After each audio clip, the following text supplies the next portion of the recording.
Alors, l'objectif de ce symposium, qui s'appelle le SIMPAR 3, Symposium participatif année 2023, c'est la deuxième édition à l'occasion, et en fait, son objectif est le prolongement de la raison d'être de l'Académie, qui est l'éducation financière.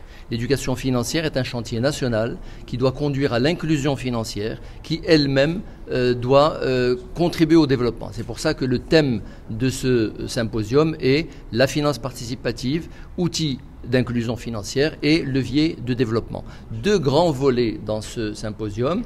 Un salon dans lequel des exposants vont venir rencontrer le public. Nous ciblons près de 40 000 visiteurs. C'est l'effectif que nous avons atteint la première édition en 2017. Et rencontrer donc ces banques pour voir quels sont leurs produits, qu'est-ce qu'elles offrent, comparer les offres de ces différents opérateurs, bénéficier aussi des contrats de financement et des contrats d'ouverture de compte préférentiels, parce qu'il y aura des conditions préférentielles pendant ce salon. Et puis, ça permettra également du B2B, c'est-à-dire que les opérateurs d'assurance rencontreront les sociétés de services informatiques, les banquiers rencontreront les compagnies d'assurance et les compagnies de secours. Donc nous avons véritablement couvert tous les objectifs d'un salon.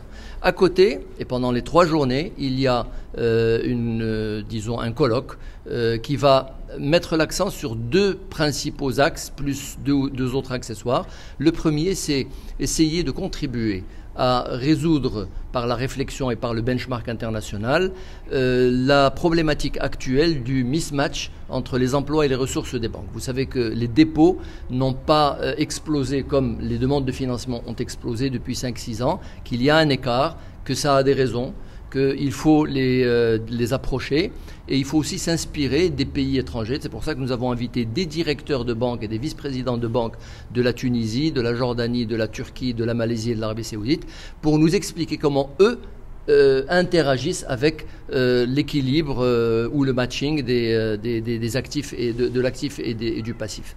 La seconde piste de réflexion, c'est l'entreprise.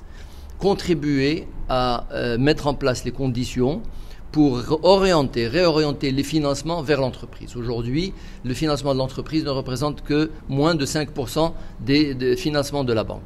Nous avons donc mis en place avec la CGEM, en co-organisation avec la CGEM, une séance dédiée à cela dans laquelle les membres de la CGEM, les entreprises vont venir écouter les banquiers, assureurs et responsables d'émissions de titrisation sur ce que la finance participative peut apporter à l'entreprise.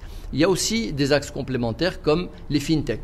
Il y a ce qu'on appelle aujourd'hui dans le monde les Islamic fintech, des technologies digitales et financières pour la banque et pour l'assurance, mais orientées vers les besoins de la banque islamique à l'international ou bien banque participative comme on l'appelle au Maroc.